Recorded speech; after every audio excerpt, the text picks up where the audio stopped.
That is the sound of the E minor chord, and we were going over that a couple lessons ago. So we're going to take a look at how to read a chord chart in order to play these chords. I thought I'd start with the E minor because it's one of the more simple chords because it only has 2 fretted notes. Now again, when we were playing it, you could play it with 1 and 2 as we had showed earlier, just like that. And you can get away with that. That's I guess a simple E minor. But the traditional way of playing an E minor is actually using your second finger here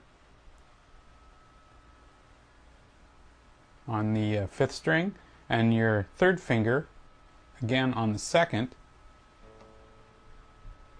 on the 4th string. Gives you the same sound, but that's more of the traditional way of playing it.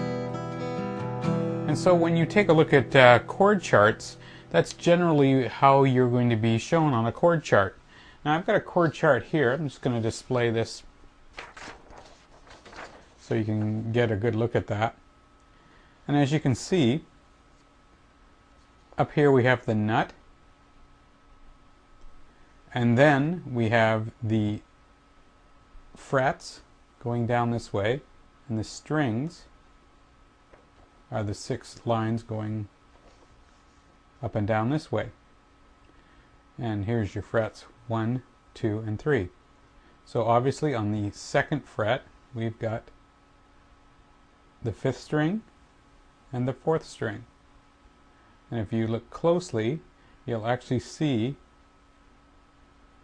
here we have open, open, open, and open for those strings, and for the 2 fretted strings it actually shows what fingers are being used. So it's 2nd and 3rd. Now this can get a little confusing because when you're looking at it that way, it's almost as if somebody has taken the guitar and turned it up. It's like that. So if I was to play an E minor, it'd be like that.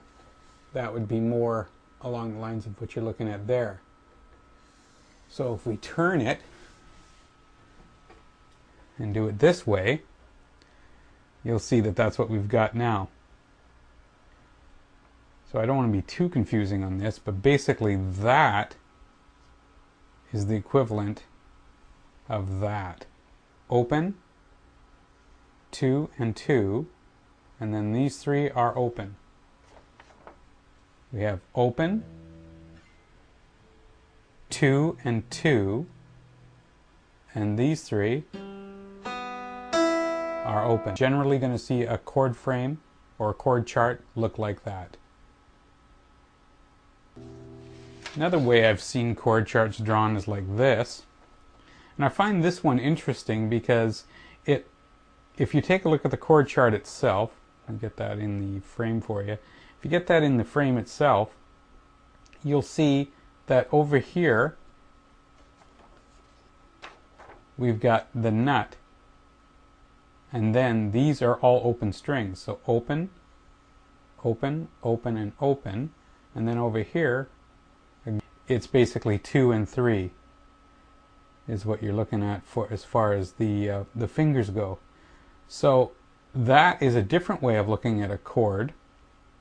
And what I find interesting about this particular chart is that it's the equivalent of looking at tab.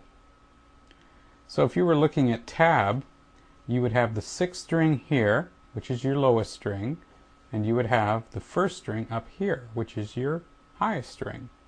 So again, we have open, 2, 2, open, open, open, and that's when you're playing each note individually. And when you play the chord as a chord with 1 stroke, you get open, 2, 2, open, open, unopen.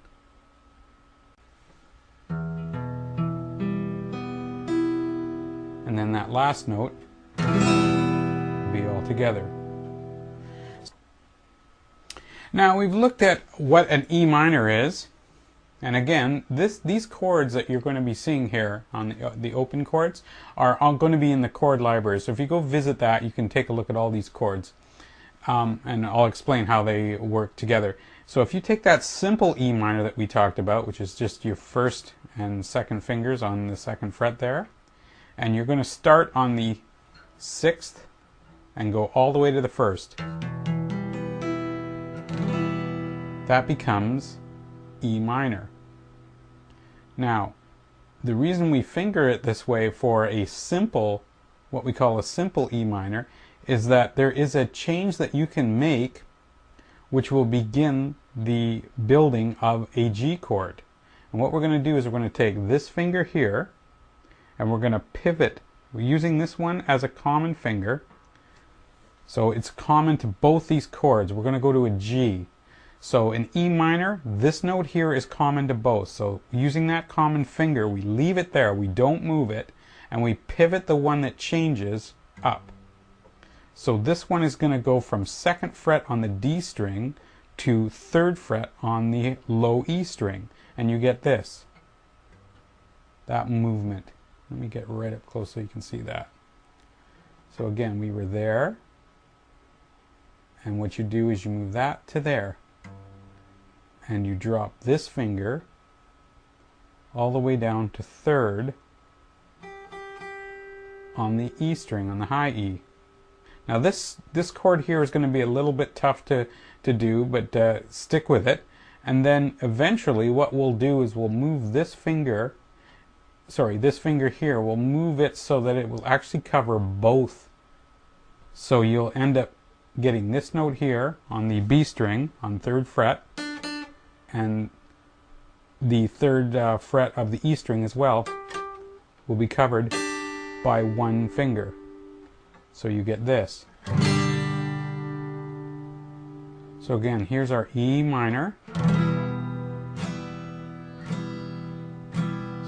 1, 2, 3, 4, G.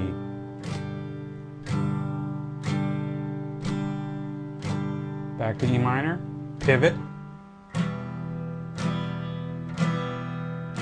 Again, this finger here stays the same.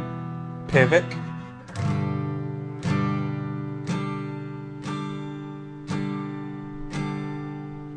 Use this finger and pivot.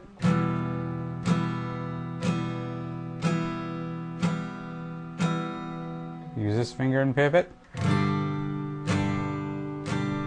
So what you want to do, a good practice would be just to go like this and pivot this up and that down without even strumming it. Even if you're sitting in front of the TV watching your favorite sports or a TV show or whatever, just grab a hold of a guitar. You don't even have to strum it. Just kind of work this back and forth and get used to that feel of going from there to there in one motion. If you find that difficult, what you can do is this. You can pivot up, put this finger there and tuck your baby finger underneath it, and you'll still get those two notes together, the 3rd on the B and the 3rd on the E, but now they're covered with your 3rd and 4th fingers. So that is the beginning of something I called common fingers.